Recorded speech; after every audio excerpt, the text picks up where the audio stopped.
my name is Stephanie, and this is my fieldwork digital story. So, one of the first places I went to was Pretend City, which is an out of school learning program designed to introduce children to the world occupations through interactive exhibits and learning. And I saw this as a very designed environment that uses everyday places and activities to stimulate learning. This also stimulates informal learning by building on prior knowledge of the children, such as their personal experiences with going to these exhibits, such as the post office or going to Trader Joe's, and also allowing control of going to whatever exhibit they wanted to. I also went to Heritage Park, and I listened to many parents conversing to their children about the park's nature and its animals. And something that I found interesting was when I was observing a family flying kites. I felt like this really connected to the science strands of learning. Strand 1 of sparking interest, Strand 2 understanding scientific content and knowledge, and Strand 3 engaging in scientific reasoning. This was because the family had made their own kites, and so they were basically trial running all their kites and figuring out which kite flew best.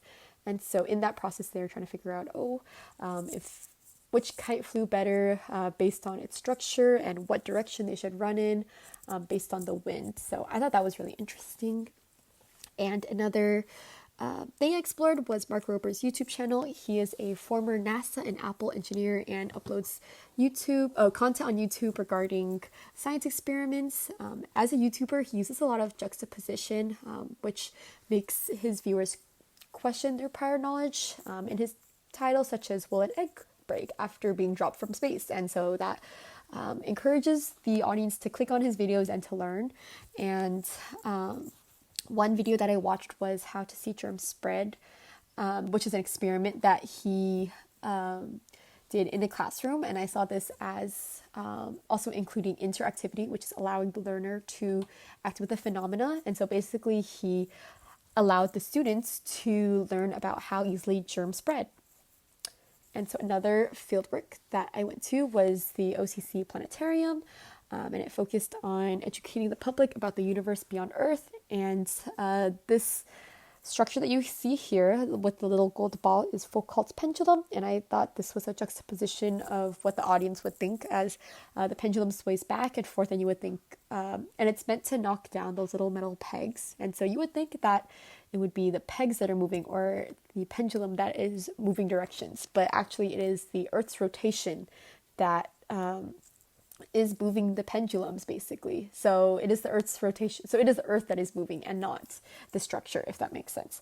And so another thing that I really enjoyed at the planetarium was the SOX Explorer, which contains hundreds of data sets of animal migration, of weather, of air control, and the audience can choose whatever they want to see. And I thought this really facilitated 3 of the 6 components stated in Chapter 5 that are important to enhancing the quality of museum exhibits. The first one was curiosity, and that this can stimulate the audience's curiosity in learning about different places of the world.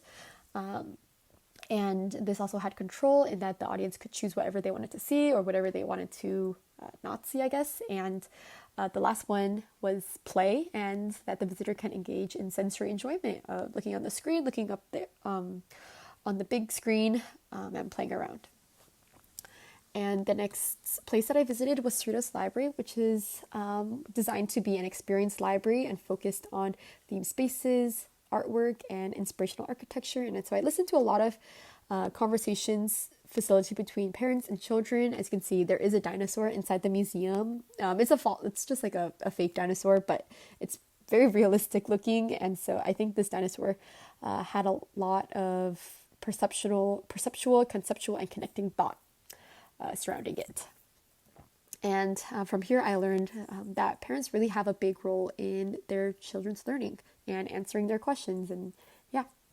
And the next area that I visited was PBS Kids, which is an online platform for kids to explore games or watch videos at no cost. I thought this really catered for people with disabilities, as there's captions and there's sounds that people can add on that can help the overall experience. And I thought that it was really interesting because it incorporated culture and science together. I played one of the games where we were able to make a cultural food of mooncakes, and I thought that was so interesting because it's something that I probably would never have seen if I were younger. And so yeah, I was very excited to see this.